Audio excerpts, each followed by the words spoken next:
Hi అండి. అందరూ ఎలా ఉన్నారు? బాగున్నారా? ఇవాళ మనము ములక్కాడ కూర వండుకుందామండి. ఇలా ములక్కాడలు తీసుకున్నాను. అలాగే ఉల్లిపాయలు, టమాటా, వెల్లుల్లిపాయలు. ఇప్పుడు కర్రీ ఎలా చేయాలో చూపిస్తాను.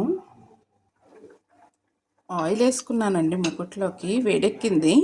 ఇప్పుడు జీలకర్ర వేసుకుంటున్నాను. జీలకర్ర అయితే ఏగిందండి. ఇప్పుడు ఉల్లిపాయలు వేసేసుకుందాం. అలాగే పచ్చిమిరపకాయలు వేసుకుంటున్నానండి. అలాగే కొద్దిగా సాల్ట్ వేసుకుంటున్నానండి. ఉల్లిపాయలు త్వరగా ఏగుతాయి. ఉల్లిపాయలు అయితే ఇంకా ఏగాలండి. ఈలోగా నేను కరివేపాకు వేసుకున్నాను. ఇలా టమాటాలు పీసుల కింద కోసుకున్నానండి. ఇప్పుడు దీన్ని మనం మిక్సీ పట్టుకుందాము. ఇలాగ మిక్సీ పట్టుకోవటం వల్ల మనకి కర్రీకి మంచి గ్రేవీ వస్తుందండి. అలాగే దీంట్లోకి నేను వెల్లుల్లిపాయలు కూడా వేసుకుని మెత్తగా పేస్ట్ చేసుకుంటాను. ఇప్పుడు దీన్ని ఇలాగా మెత్తటి పేస్ట్ చేసుకోవాలండి.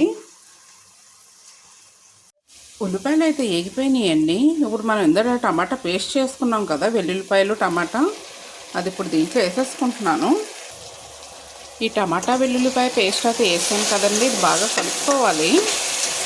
నూనె పైకి తేరేదాకా మనం దీన్ని వేపుకోవాలండి. మనం వేసిన టమాటా పేస్ట్ అయితే వేగిపోయిందండి. ఇప్పుడు నేను పసుపు వేసుకుంటున్నాను. అలాగే కారం, అలాగే ములక్కాడలు వేసుకుంటున్నానండి.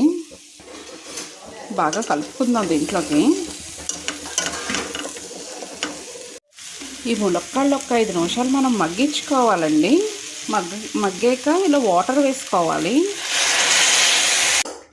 ఇలాగ ముక్కలు ములిగేలాగా మనం వాటర్ వేసుకోవాలండి. మూత పెట్టుకుని మనం ఉడికించుకోవాలి కూరని. నేను చింతపండు గుజ్జు వేసుకుంటున్నానండి. ఇది ఆప్షనల్, మీకు ఇంట్రెస్ట్ ఉంటే వేసుకోవచ్చు. కూర అయితే ఉడుకుతుందండి. స్టార్టింగ్లో మనం ఉప్పు సాల్ట్ వేసుకున్నాం కదా, ఇప్పుడు మళ్ళీ చూసుకుని వేసుకోవాలి. కూర అయితే ఉడికిపోయిందండి. ఇప్పుడు కొద్దిగా జీలకర్ర పౌడర్ వేసుకుంటున్నాను.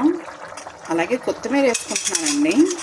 ఒక 2 నిమిషాలు మనం కూరను మగ్గించుకుంటే మన కర్రీ కంప్లీట్ అయిపోతుందండి.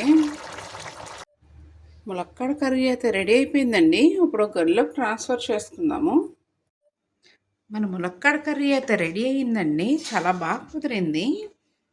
చాలా ఈజీగా సింపుల్గా అయిపోతుందండి. ఈ వీడియో కనుక మీకు నచ్చినట్టయితే లైక్, షేర్ అండ్ సబ్స్క్రైబ్.